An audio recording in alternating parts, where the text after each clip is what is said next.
ഏകദേശം യേശു ഈ താണഭൂമിയിലേക്ക് വരുന്നതിനും 700 വർഷങ്ങൾക്ക് മുമ്പ് പ്രവാചകന്മാരിൽ അഗ്രഗണ്യനായിരുന്ന യെശയ്യാവ് പോലും പ്രവചിച്ചു, നമുക്കൊരു ശിശു ജനിച്ചിരിക്കുന്നു, നമുക്കൊരു മകൻ നൽകപ്പെട്ടിരിക്കുന്നു, അവൻ അത്ഭുത മന്ത്രി, അവൻ വീരനാം ദൈവം, അവൻ നിത്യപിതാവ്, അവൻ സമാധാന പ്രഭു. പ്രിയപ്പെട്ടവരെ, സമാധാനമില്ലാതെ സ്വസ്ഥതയില്ലാതെ ജീവിതത്തിൽ നിരവധി ഇടങ്ങളിൽ സഞ്ചരിച്ചിട്ടും വേണ്ട വിധത്തിൽ ഒരു പ്രോഗ്രസ് പ്രാപിക്കാൻ കഴിയാതെ ജീവിത നൈരാശ്യത്തിലൂടെ അടഞ്ഞ വഴികൾ മാത്രം കണ്ടുകൊണ്ട് നിരാശാജനകമായി ജീവിക്കുന്ന ഏതെങ്കിലും പ്രിയപ്പെട്ടവർ ഈ ശബ്ദം കേൾക്കുന്നുണ്ടെങ്കിൽ ഒരു കാര്യം ഉച്ചസ്വരത്തിൽ ഞങ്ങൾ വിളിച്ചറിയിക്കട്ടെ. നിങ്ങൾക്ക് സമാധാനം തരുവാനും നിങ്ങളുടെ ജീവിതത്തിൽ നിങ്ങൾക്ക് ആവശ്യമുള്ള ഒരു അത്ഭുതം ചെയ്യാനും കഴിയുന്ന ഒരു മഹാദൈവമുണ്ട്. അവന്റെ പേരാണ് യേശു. പ്രിയപ്പെട്ടവരെ, ഇതാണ് ഭൂമിയിലേക്ക് യേശു വന്നു. എന്തിനാ അതിന്റെ അത്യാവശ്യകത?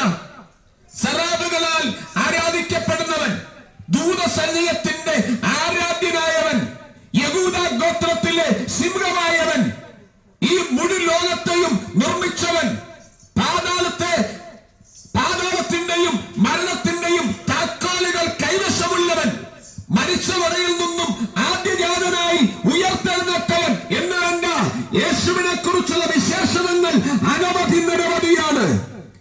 ഈ ലോകത്തിൽ നിരവധി പ്രമുഖന്മാർ ജനിച്ചിട്ടുണ്ട്. ഈ ലോകത്തിൽ നിരവധി തത്വചിന്തകന്മാർ ജന്മമെടുത്തിട്ടുണ്ട്.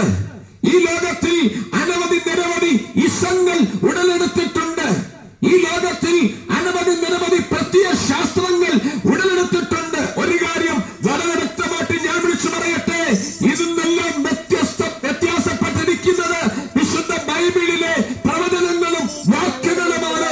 അത് കാലങ്ങൾക്ക് മുമ്പ്, നൂറ്റാണ്ടുകൾക്ക് മുമ്പ് എഴുതപ്പെട്ടതാണെങ്കിലും ഇന്നും ജീവിക്കുന്നതായിട്ട് നമുക്ക് കാണുവാൻ കഴിയുന്നു. പ്രിയപ്പെട്ടവരെ, നിങ്ങളുടെ ജീവിതത്തിന് സ്വസ്ഥത തരുവാൻ, നിങ്ങളുടെ ജീവിതത്തിന്റെ സ്ഥിതികൾ മാറുവാൻ, നിങ്ങളുടെ ജീവിതത്തിന്റെ ഇരുട്ടുമൂടിയ അനുഭവങ്ങളിൽ നിന്നും വെളിച്ചങ്ങളിലേക്ക് നിങ്ങൾക്ക് മൂവ് ചെയ്യാൻ ഒരേ ഒരു വഴിയുള്ളൂ, അത് യേശു മാത്രമാണ്. ഞാനിവിടെ ആവർത്തിക്കട്ടെ, വിശുദ്ധ ബൈബിൾ പ്രകാരമാണ് വിളിച്ചു പറയുന്നത്. ഞങ്ങളോ ക്രൂശിക്കപ്പെട്ട ക്രിസ്തുവിനെ പ്രസംഗിക്കുന്നു.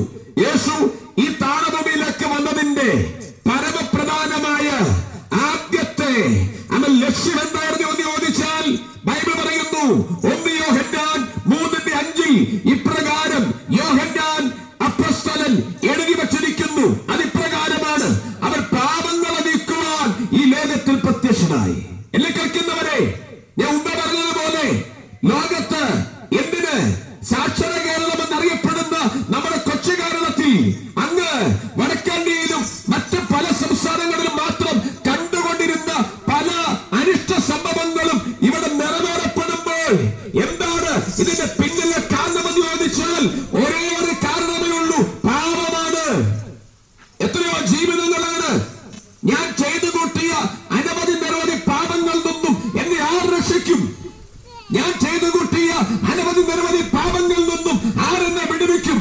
ഞാൻ ചെയ്തു കൂട്ടിയ പാപങ്ങളിൽ നിന്നും എവിടുന്നാണ് എനിക്ക് മോക്ഷമുള്ളത്?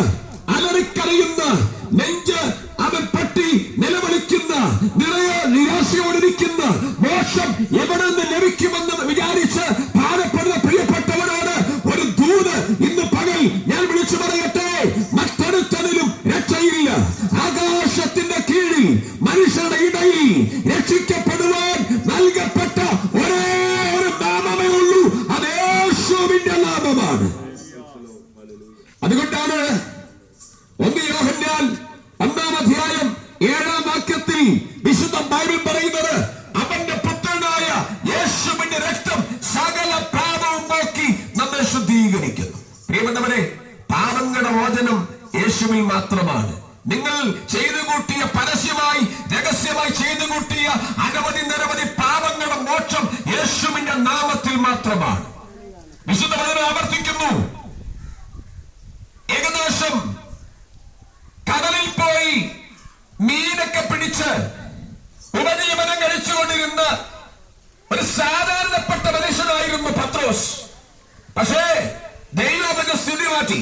ശൂന്യമായ പടകിനെ നിറച്ചുകൊണ്ട് യേശു അവന്റെ ജീവിതത്തിലേക്ക് കയറി